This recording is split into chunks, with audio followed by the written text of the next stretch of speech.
Ya, selamat paginya. Kita akan mulai persekutuan kita pada pagi hari ini dengan memuji Tuhan terlebih dahulu dari pujian saat pagi hari. Saat pagi hariku datang lagi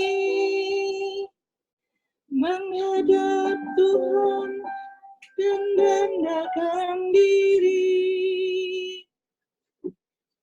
untuk pada hari yang Kau beri. Kata-katanya Kak Tete.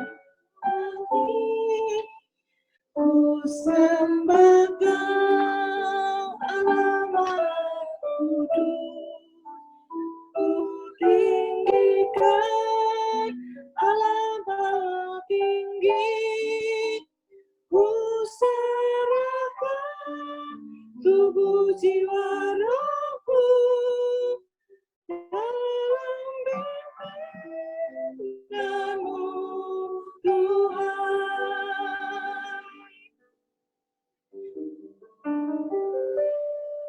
Saat pagi hariku datang lagi menghadap Tuhan dan rendahkan diri, mengucap syukur pada hari yang Kau beri, memuji Tuhan dengan sepenuh hati. Ku sembah Kau Allah Maha Kudus, ku tinggikan Allah Maha Tinggi, ku serahkan tubuh jiwa rohku dalam bimbingan-Mu Tuhan. Ku sembah Kau Allah Maha Kudus, ku tinggikan Allah Maha Tinggi, ku serahkan tubuh jiwa rohku dalam bimbingan-Mu Tuhan, dalam bimbingan-Mu Tuhan, dalam bimbingan-Mu Tuhan. Sebelum kita melanjutkan persekutuan kita akan terlebih dahulu berdoa. Bapa kami yang di surga, kami mengucap syukur Tuhan untuk ibadah persekutuan pagi hari. Kami mengucap syukur kalau kami bisa melakukannya lewat media online ini Tuhan. Sungguh Tuhan, ini adalah anugerah bagi kami kalau Tuhan masih memelihara kami sampai saat ini, sehingga kami bisa melewati masa-masa sulit akibat pandemi COVID ini Tuhan. Kami menyerahkan persekutuan kami pada pagi hari ini, biarlah persekutuan kami ini Tuhan menjadikan kami menjadi lebih kuat, kami lebih mampu melewati masa-masa sulit ini. Biarlah Tuhan akan memberkati hamba Mbak Dwi yang akan menyampaikan firman-Mu, demikian juga puji-pujian yang akan kami naikkan kembali, demikian juga doa-doa syafaat yang akan kami panjatkan kepada Tuhan. Biarlah kami boleh mendapatkan berkat dari setiap ibadah kami pada pagi hari ini Tuhan.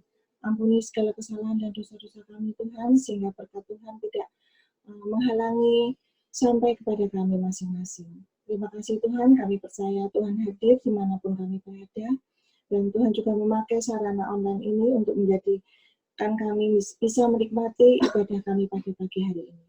Terima kasih ya Tuhan Yesus, hanya di dalam nama Tuhan Yesus kami berdoa. Amin. Kita akan lanjutkan pujian kita, El Shaddai. Kita percaya bahwa Tuhan akan selalu memelihara kita. Tuhan tidak pernah meninggalkan kita.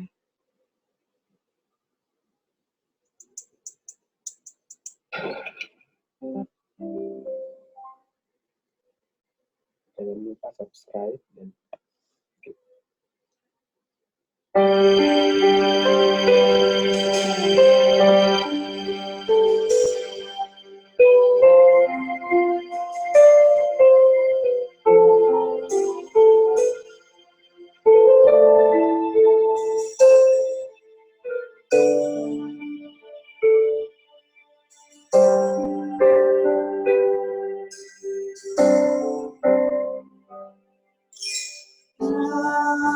usah ku takut,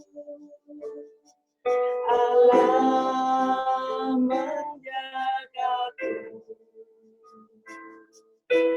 Tak usah ku bimbang, Yesus peliharaku. Tak usah susah, Roh Kudus hiburku. Tak usah cemas, Dia memberkatiku. El Shaddai, El Shaddai, Allah Maha Kuasa. Dia besar, Dia besar, El Shaddai mulia. El Shaddai, El Shaddai, Allah Maha Kuasa.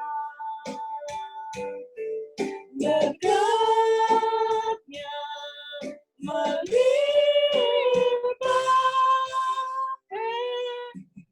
El Shaddai.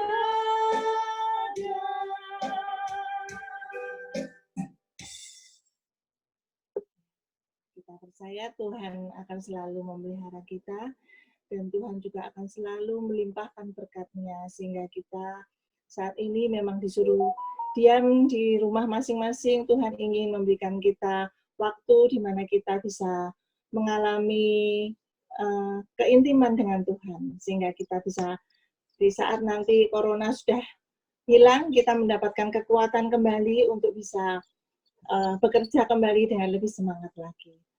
Biarlah waktu-waktu sekarang ini kita pergunakan untuk lebih dekat dengan Tuhan, kita lebih intim lagi dengan Tuhan, dan kita juga lebih menikmati hadirat Tuhan. Seperti itu. Kita memandang segala sesuatu dengan kacamata positif, karena memang saat-saat situasi sekarang ini kita memang tidak boleh bertemu, seperti itu. Biarlah kita akan melanjutkan pujian kita dengan firman-Mu pelita bagi kakiku. Setelah itu waktu akan diberikan kepada Mbak Dwi.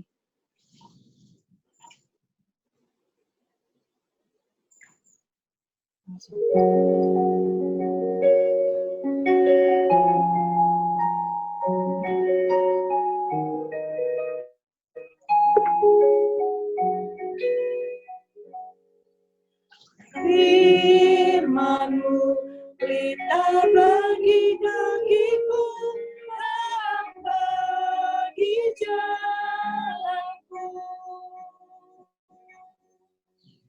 Firman-Mu pelita bagi kakiku, terang bagi jalanku. Waktu ku bimbang dan hilang jalanku, tetaplah Kau di sisiku. Dan takkan ku takut, asal Kau di dekatku. Rasa takut selamanya.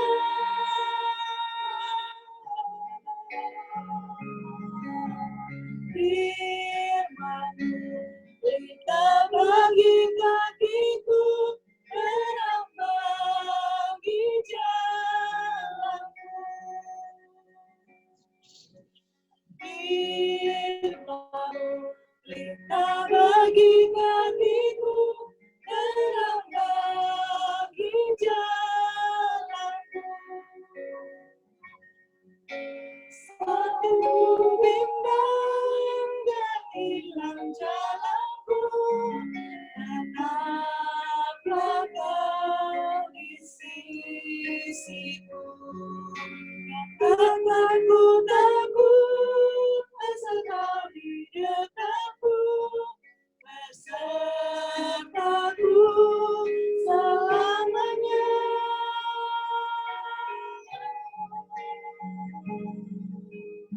firman-Mu, berita bagi kakiku, terang bagi jalanku,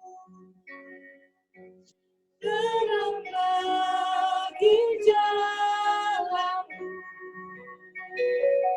terang bagi jalanku. Itu saya serahkan kepada Mbak Dwi. Ya, mari kita berdoa.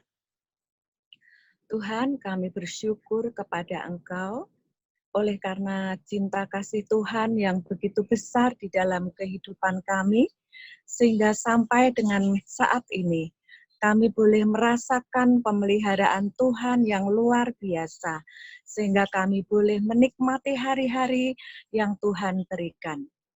Kami mengucap syukur untuk saat ini di mana kami boleh bersama-sama dengan saudara-saudara kami bergabung dalam suatu persekutuan yang indah.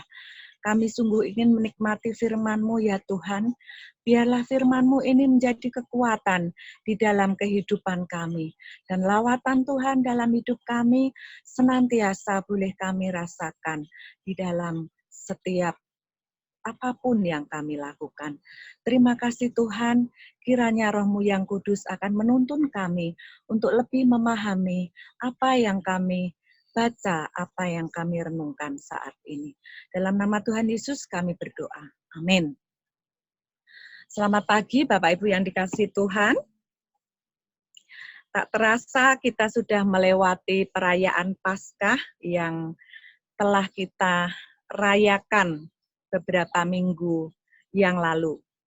Dan saat-saat seperti ini, kita bukan hanya memperingati kebangkitan Tuhan Yesus, tetapi saya juga mengajak kita bersama-sama merefleksikan situasi dan kondisi yang dihadapi oleh para murid, meskipun mereka sudah mendengar berita tentang kebangkitan Tuhan Yesus. Mari kita membuka Alkitab kita di dalam Lukas, Injil Lukas pasal 24. Kita akan melihatnya di dalam ayat 13 sampai 35. Lukas 24 ayat 13 sampai 35. Saya akan membacakannya untuk kita semua, tetapi saya hanya akan membaca sampai pada ayat yang ke-27. Nanti untuk ayat selanjutnya, Bapak, Ibu, dan Saudara bisa merenungkannya atau membacanya sendiri.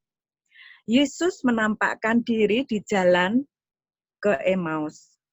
Pada hari itu juga, 2 orang dari murid-murid Yesus pergi ke sebuah kampung bernama Emmaus yang terletak kira-kira 7 mil jauhnya dari Yerusalem. Dan mereka bercakap-cakap tentang segala sesuatu yang telah terjadi. Ketika mereka sedang bercakap-cakap dan bertukar pikiran, datanglah Yesus sendiri mendekati mereka, lalu berjalan bersama-sama dengan mereka. Tetapi ada sesuatu yang menghalangi mata mereka, sehingga mereka tidak dapat mengenal Dia.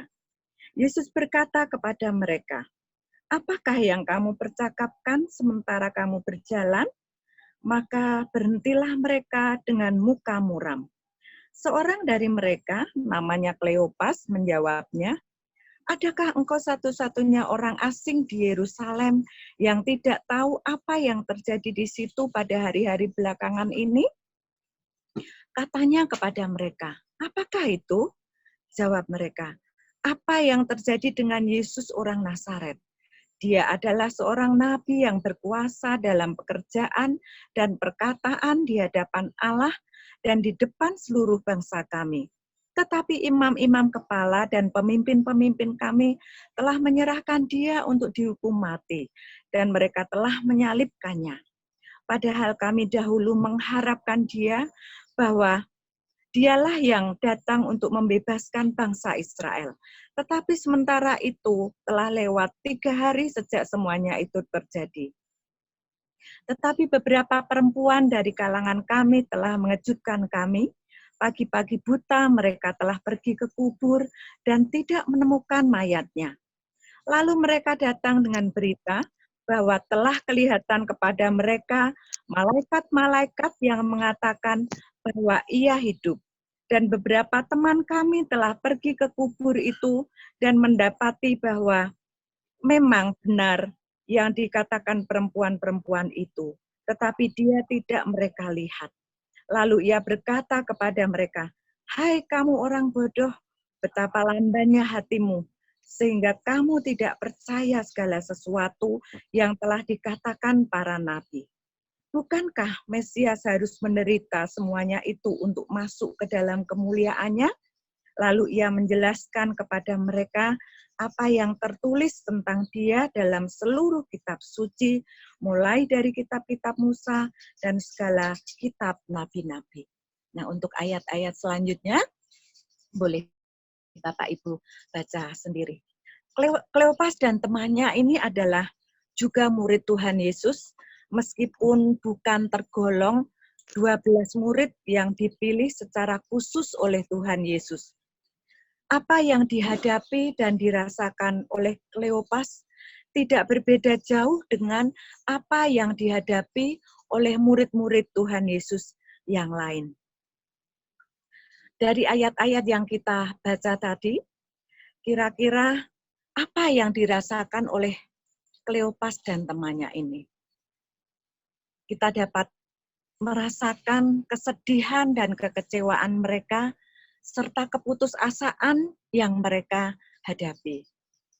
Nah, mungkin kita juga pernah merasakan bagaimana sedihnya kehilangan seseorang yang kita kasihi. Tetapi rupanya yang menjadi penyebab mereka mengalami kesedihan dan kekecewaan bukan hanya karena mereka itu kehilangan Tuhan Yesus. Kita membaca dalam ayat 21, padahal kami dahulu mengharapkan bahwa dialah yang datang untuk membebaskan bangsa Israel. Inilah yang menyebabkan mereka sedih dan putus asa. Karena apa? Harapan mereka tidak sesuai dengan kenyataan. Ada sebuah pengharapan dalam hidup mereka tentang Yesus. Pengharapan bahwa kelak Mesias akan membebaskan bangsa Israel dari penjajahan Romawi atau penjajahan apapun. Tetapi sampai pada kematian Yesus pun, mereka mengharapkan bahwa suatu hari kelak, Dia akan menyatakan dirinya sebagai Raja dalam pengertian dan pemikiran mereka sendiri. Kleopas dan temannya ini lebih mengandalkan sisi kemanusiaan Yesus. Kalau sudah mati, berarti ya sudah begitu. Dan tidak ada kelanjutannya lagi. Mereka tidak melihat sisi keilahian Yesus, di mana Yesus bisa melakukan lebih banyak dan lebih besar dari apa yang mereka pikirkan. Visi Tuhan berbeda dengan visi mereka. Visi manusia, baik para murid maupun mungkin juga kita, adalah visi yang nampaknya terlihat sekarang, yang sifatnya sekarang. Tetapi yang Tuhan inginkan atau visi yang dimiliki Tuhan adalah hal-hal yang bernilai dan bersifat kekal. Ada yang mengatakan bahwa salah satu penyebab utama dari rasa putus asa, rasa kecewa adalah karena terlalu memikirkan diri sendiri. Baik itu memikirkan diri pribadi, maupun memikirkan keluarga sendiri, maupun memikirkan kelompok sendiri. Terlalu berfokus pada diri sendiri dan menilai segala sesuatu berdasarkan untung dan rugi.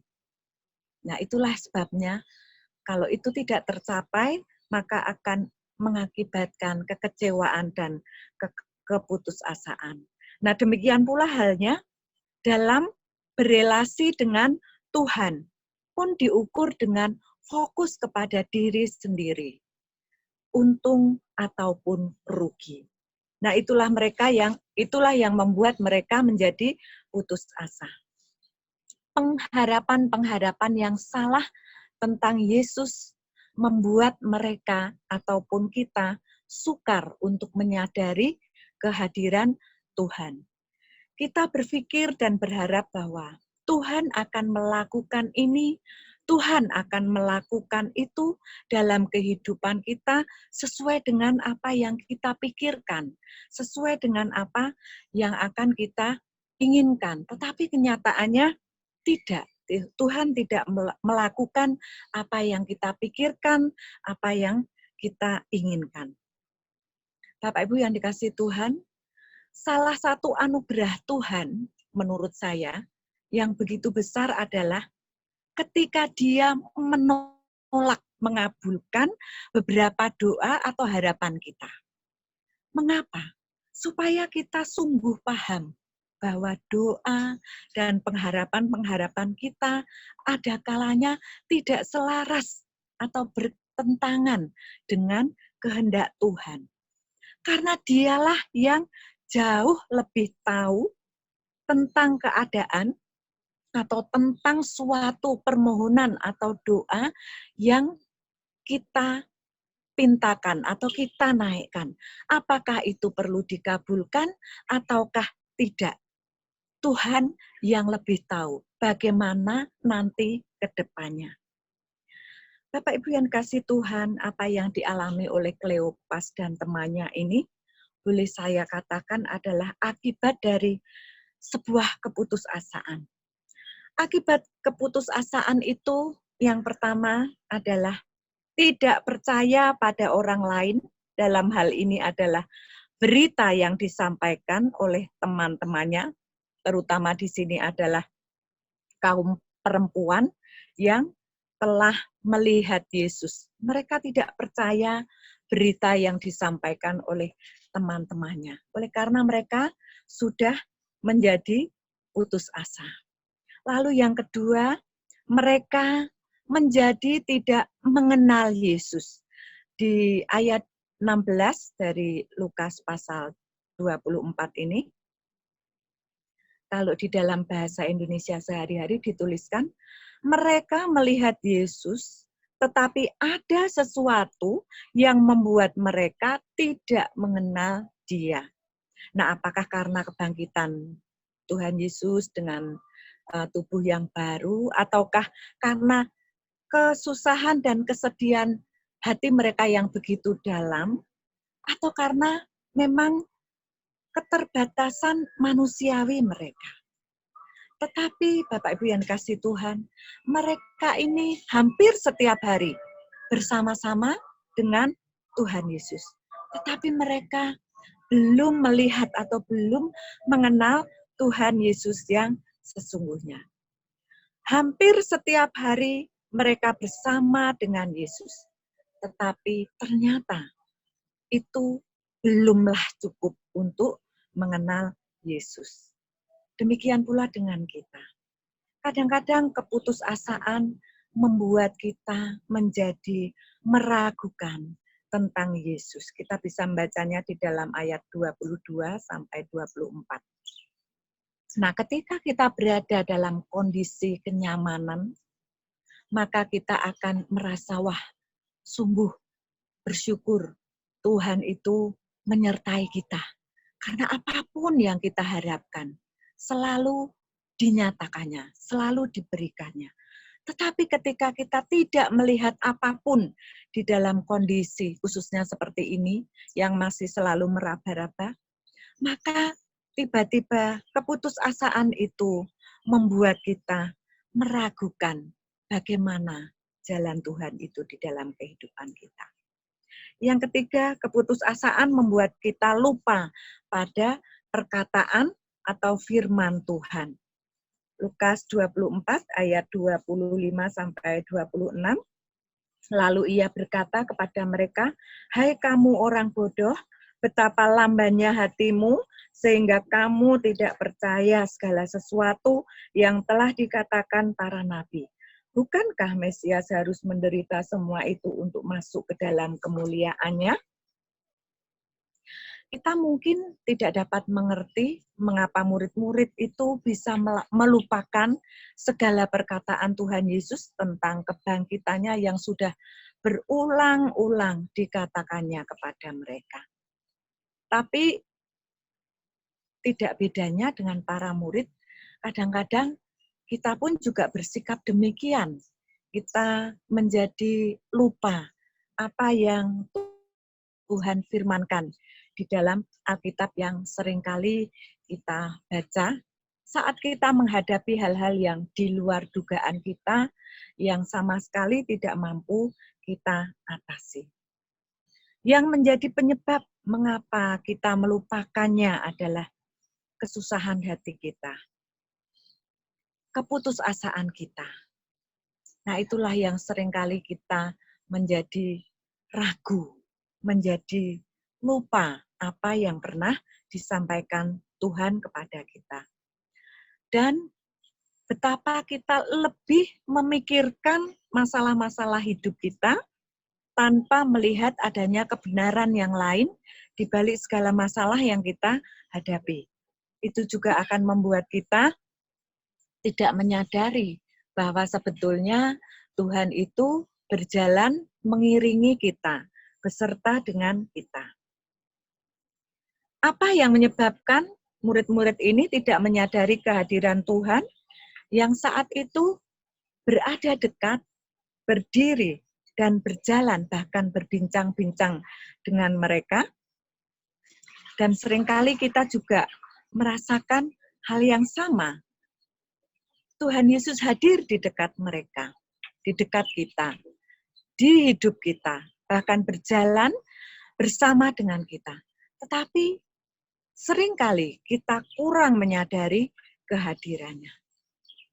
Krisis di dalam hal apapun, di dalam hidup kita, seringkali membuat kita kurang menyadari kehadiran Tuhan yang begitu nyata di dalam hidup kita. Keputusasaan membuat kita lambat dalam mengerti apa yang dikehendaki Tuhan di dalam hidup kita. Di dalam bahasa Indonesia sehari-hari dituliskan, terlalu lambat kalian untuk mempercayai semua yang sudah dikatakan para nabi. Ternyata memang mempercayai tetapi lamban sifatnya. Harus ada yang mendampingi, yang membukakan pengertian mereka.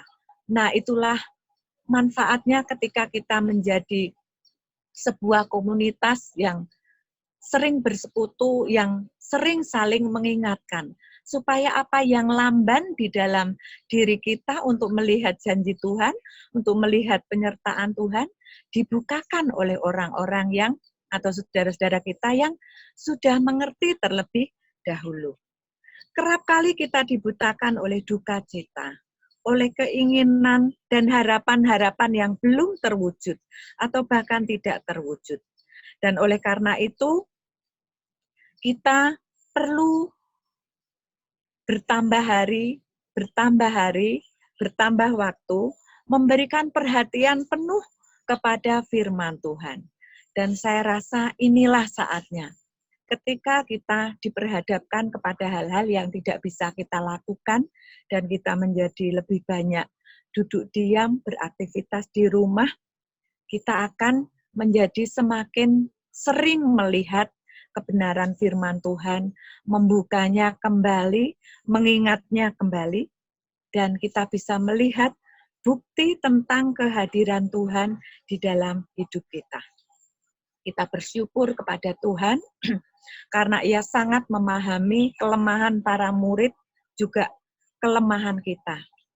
Meskipun Dia mengatakan, berbahagialah yang tidak melihat namun percaya, tetapi Ia meneguhkan iman dari para murid dengan menyatakan dirinya, baik itu kepada masing-masing pribadi maupun secara kolektif masing-masing murid. Tuhan menyatakan dirinya untuk meneguhkan iman para murid. Nah, untuk itu selain kita memperingati kebangkitan Tuhan, kita juga mengingat kembali bagaimana dalam 40 hari ini Tuhan Yesus meneguhkan iman murid melalui kunjungan demi kunjungan, melalui penyertaan demi penyertaan. Dan ini juga menggambarkan bagaimana Tuhan meneguhkan iman kita dalam perjalanan hidup kita melalui banyak hal. Entahkah melalui para sahabat kita, entahkah melalui hamba Tuhan, dan yang lebih penting adalah melalui firman Tuhan itu sendiri. Biarlah firman Tuhan pada pagi hari ini akan menguatkan kita bahwa ternyata dalam keadaan apapun, baik itu sukacita maupun kesusahan kita, Tuhan selalu menyertai kita dan bahkan meneguhkan kita sehingga kita menjadi beriman kembali dan berdiri teguh kembali di dalam Tuhan. Amin. Saya serahkan Ibu Indra.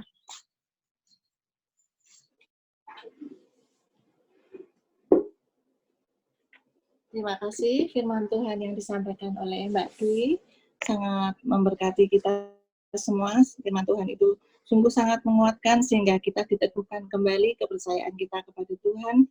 Kita tidak merasa gentar dan takut menghadapi hari depan karena Tuhan selalu memelihara kita dan Tuhan selalu menyertai kita. Biarlah hari-hari saat ini saya pun membayangkan kalau Tuhan hadir di tengah-tengah kita, Tuhan selalu akan mengatakan kamu jangan khawatir, kamu jangan susah, kamu jangan melihat fokus pada diri sendiri, tetapi biarlah kita Tuhan juga akan memberikan penghiburan kepada kita. Aku akan beserta dengan kamu, aku akan berjalan mengiringi kamu. Itulah firman Tuhan yang disampaikan Mbak Dwi, sangat menguatkan bagi kita semua. Kita akan masuk dalam pokok doa syafaat.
terima kasih Tuhan. Kami bersyukur di pagi hari ini kami boleh menaikkan doa-doa kami.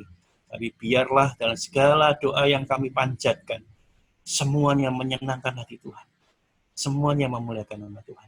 Berkati kami dalam melangkah di pagi hari ini, sepanjang hari ini. Perlindungan Tuhan nyata di dalam hidup kami. Menyerahkan juga untuk jemaat-jemaat kami pengharapan, dimanapun mereka berada, apapun yang dikerjakan mereka saat ini dan sepanjang hari ini, kiranya Tuhan juga memberkati mereka. Kami juga mengingat juga untuk jemaat-jemaat yang belum dapat kami jangkau. Kiranya Tuhan juga menolong kami, memberikan hikmat kami, membukakan jalan bagi kami untuk kami boleh menjangkau mereka. Kami boleh bersekutu meskipun kami di udara, tapi kami boleh bersama-sama beribadah bersama dengan Tuhan. Terima kasih Tuhan, kami menyerahkan doa, pengharapan, permohonan kami ke dalam tangan-Mu. Di dalam nama Tuhan Yesus Kristus, Allah kami yang hidup, kami berdoa. Amin. Bapa, terima kasih. Bapa, terima kasih. Bapa, terima kasih. Bapa di dalam surga,